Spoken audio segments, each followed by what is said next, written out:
সজনে শাক বা সজনে পাতা শরীরের জন্য ভীষণই উপকারী।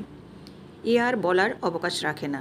এই সজনে পাতার গুণাগুণ সম্বন্ধে আমরা সবাই কম বেশি জেনে থাকি।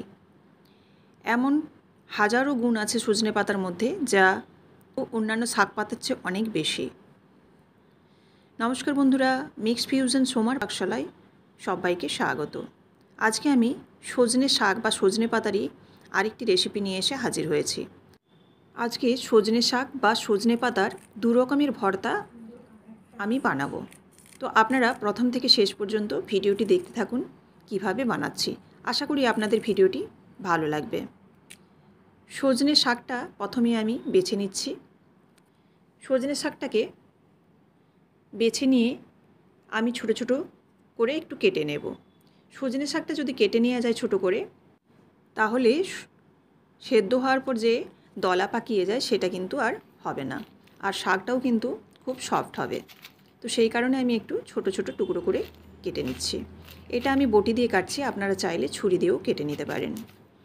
শাকটাকে পুরোটা কেটে নেব। কেটে নেওয়ার পর পরিষ্কার করে ধুয়ে নিতে হবে। দেখুন আমি কেটে নিয়েছি। এবার 3 থেকে 4 বার পরিষ্কার করে ধুয়ে নিয়েছি। এবার এটাকে জলটা নিংড়ে নিংড়ে আমি কড়াইয়ের মধ্যে দিয়ে দেব। শাকটাকে এবার ভাপিয়ে নিতে হবে, অর্থাৎ সেদ্ধ করে নিতে হবে। এইভাবে জলটাকে নিংড়ে নিংড়ে যতটা সম্ভব কড়াইয়ের মধ্যে দিয়ে দিচ্ছি। সজনে শাকের বিভিন্ন রেসিপি হয়ে থাকে। আমার চ্যানেলে আমি সজনে শাকের এর আগেও বেশ কয়েকটি রেসিপি দিয়েছি, আপনারা চাইলে দেখে নিতে পারেন। আজকে যে ভর্তার রেসিপি বানাবো, আমি 2খানা ভর্তা বানাবো এবং এই ভর্তার টেস্ট কিন্তু অসাধারণ হয়। তো দেখুন এখানে সজনে শাকটা দেওয়ার পর এর মধ্যে দিয়ে দিচ্ছি পরিমাণ মতো লবণ, আর দিয়ে দিচ্ছি চিনি, ছোটো চামচের 1 চামচ। চিনিটা দিলে সজনে শাকের মধ্যে যে একটা কষ ভাব বা একটা হালকা তেতো ভাব থাকে সেটা কিন্তু চলে যাবে, শাকের স্বাদটাও কিন্তু দ্বিগুণ হয়ে যাবে। তো অবশ্যই সজনে শাকে একটু চিনি দেওয়ার চেষ্টা করবেন। এবার নাড়াচাড়া করে নিলাম ঢাকা দিয়ে। দেখুন শাকটা অনেকটাই কমে গেছে, আর আরও বেশ কিছুটা জল বেরিয়ে গেছে। তো এই জলটা আমি ফেলবো না, জলটা আমি ফুল ফ্লেমে আরও 2 থেকে 3 মিনিট রেখে দেব, তাহলেই কিন্তু জলটা শুকিয়ে যাবে। আরও কিছুক্ষণ ঢাকা দিয়ে দিলাম। শাকটা কিন্তু একেবারে সেদ্ধ হয়ে গেছে পুরোপুরি। আর সজনে শাক যেহেতু খুব নরম এবং কচি এই শাকটা, সেই কারণে খুব একটা কিন্তু বেশি সময় লাগবে না সেদ্ধ হওয়ার জন্য। দেখুন জলটা প্রায় শুকিয়ে গেছে। আর একবারে আমি জলটাকে ঝরঝরে করে শুকাইনি, কারণ ভর্তা বানাবো, একটু হালকা জল থাকলে কিন্তু ভর্তাটা খুব ভালো মাখা যাবে। শাকটা সেদ্ধ করে রেখে দিলাম। এদিকে কড়াই দিয়ে দিচ্ছি সর্ষের তেল। অবশ্যই কিন্তু এখানে সর্ষের তেল দিতে হবে। ভর্তার যে কোনো রেসিপিতে সর্ষের তেলটা কিন্তু একদম ভালো একটা সুগন্ধ নিয়ে আসে। তো দেখুন 3টে আমি শুকনো লঙ্কা ভেজে তুলে নিলাম। এবার ওই তেলের মধ্যে দিয়ে দিচ্ছি গোটা জিরে ফোড়ন, আর দিয়ে দিচ্ছি বেশ কয়েকটা রসুনের কোয়া, আর দিয়ে দিলাম কুচনো পেঁয়াজ, মাঝারি সাইজের 2টো। পেঁয়াজটাকে কুচিয়ে নিয়েছিলাম, আর এখানে দিয়ে দিলাম 2টো কাঁচা লঙ্কা ঝালের জন্য। শুকনো লঙ্কাও ব্যবহার করব, তার সঙ্গে 2টো কাঁচা লঙ্কা দিয়ে দিলাম। দিয়ে পেঁয়াজটাকে একটু ভেজে নিতে হবে। খুব একটা যে লাল করে ভাজতে হবে এমন কোনো কথা নেই, তবে মোটামুটি একটু যখন কালার ধরে যাবে তখন পেঁয়াজটাকে নামিয়ে নিতে হবে। এর মধ্যে একটু ক্রাঞ্চি ভাবটা থাকলে খেতেও কিন্তু বেশ ভালো লাগে। পেঁয়াজটাকে ভেজে তুলে নিলাম, রসুন এবং পেঁয়াজ। এবার আমি এখানে একটা মিক্সির জার নিয়ে নিয়েছি।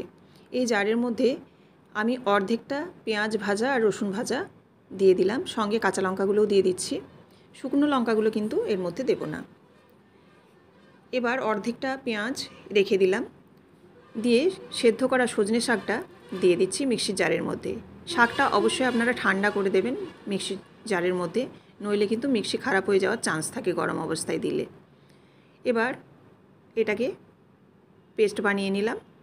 এইভাবে আমি 2বার মতো পেস্ট বানিয়ে নিলাম, অর্থাৎ জারটা ছোট বলে আমি 2বারে দিয়েছি। এবার দেখুন শুকনো লঙ্কা যে 3টে আমি করেছিলাম, সেটাকে লবণ দিয়ে একটু ভালোভাবে বেশ মেখে নিচ্ছি। আপনারা এই ঝালের পরিমাণটা দেখে দেবেন, যে যেরকম ঝাল খাবেন সেইভাবে কিন্তু লঙ্কার পরিমাণটা দেবেন। শুকনো লঙ্কাটা মাখা হয়ে গেছে। এবার ভাজা পেঁয়াজ এবং রসুনটার সাথে ভালোভাবে মেখে নেব। আর যে রসুনের কোয়াগুলো আছে সেগুলো হাত দিয়ে একটু ভেঙে নেব। এবার পুরো শাকটাকেই এর মধ্যে মেখে নিচ্ছি। বেটে রাখা যে শাক, সেই শাকটাকে পুরো মিশিয়ে দিলাম। এই যে রসুন দিয়েছি, রসুনের মধ্যে একটা অসাধারণ ফ্লেভার থাকে, ভীষণই ভালো কিন্তু এর গন্ধটা হয়। দিয়ে দিলাম লাস্টে কাঁচা সর্ষের তেল। এই ভর্তা যে কোনো রেসিপি সর্ষের তেল ছাড়া কিন্তু একেবারেই অচল। ব্যাস, একটা ভর্তা রেডি হয়ে গেল। এবার আমি যে দ্বিতীয় ভর্তাটা করব সেটা একটু আলাদা। এখানে সেদ্ধ করা শাক নিয়ে নিয়েছি পরিমাণ মতো। এবার দিয়ে দিচ্ছি কুচনো পেঁয়াজ। একটা বড় সাইজের পেঁয়াজকে খুব ছোট ছোট করে কুচিয়ে নিয়েছি। আর পেঁয়াজের মতোই আমি একটু লবণ দিলাম, কারণ সজনে শাক সেদ্ধ করার সময় লবণ দেয়া ছিল আর সঙ্গে দেওয়া ছিল হালকা চিনি। এবার দিয়ে দিলাম কাঁচা সর্ষের তেল আর দিয়ে দিচ্ছি কাঁচা লঙ্কা। এই কাঁচা লঙ্কাটা হাত দিয়ে মেখে দিলে কিন্তু খুব ভালো একটা গন্ধ বেরোবে।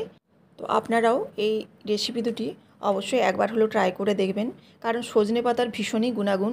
আর যেহেতু এটা সেদ্ধ করা একটা রেসিপি, সেরকমভাবে খুব একটা ভাজা কষা হচ্ছে না, তো সেই কারণে এর উপকারিতা কিন্তু আরও বেশি। সজনে পাতার যে দুরকম ভর্তা বানালাম, এর মধ্যে আপনাদের কোন ভর্তাটা বেশি ভালো লাগলো অবশ্যই আমাকে কমেন্ট করে জানাবেন। পুরো রেসিপিটি যদি ভালো লেগে থাকে অবশ্যই লাইক, কমেন্ট এবং শেয়ার করবেন। আর এরকমই বিভিন্ন ধরনের রেসিপি পাওয়ার জন্য অবশ্যই চ্যানেলটিকে সাবস্ক্রাইব করে বেল বাটনটি প্রেস করে দেবেন, যাতে আমার রান্নার নোটিফিকেশান সবার আগে আপনাদের কাছে পৌঁছে যায়। দেখুন, আমি একটু প্লেটের মধ্যে সাজিয়ে নিয়েছি আর কাঁচা লঙ্কা দিয়ে ওপর থেকে একটু সাজিয়ে দিয়েছি। তো আবারও আপনাদের সাথে দেখা হচ্ছে নতুন কোনো একটি রেসিপির সাথে। সবাই ভালো থাকবেন, ধন্যবাদ।